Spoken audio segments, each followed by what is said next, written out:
Mdogo wangu, yani umezaliwa msimu mbaya, umekuta ndo namaliza kula. Kwanza mimi mwenyewe sio mlaji. Nyumbani nimezoea kula kwa watu, afu hapa nimeshiba kitumbo kikondi. Baba ushikiki. Wazazi wamekuelimisha vizuri. Yaani chakula chenyewe hakuna. Kingekuepo labda kidogo ndo ningekuwa nakula. Inaonyesha wazazi wamekataza kula kwa watu. Hodi. Hodi.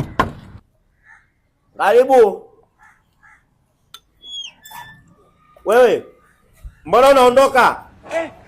Nafuata chakula mara moja hapa, narudi sasa hivi. Sasa utapata chakula, maana hapo gereji wamefunga. Hello. Usimkandishe tamaa. Ukikosa pale gereji anaenda kafuata hata pale kama fundi cherehani. Pale mafundi cherehani wale hawana chakula, nimepata mochwari kule. Japo nilikuwa nimetaka wali.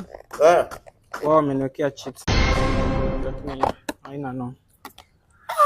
Jamani, mtoto wa kiume chips zake hii jamani, wanaoma Dar es Salaam, nini maana yake? Bangia!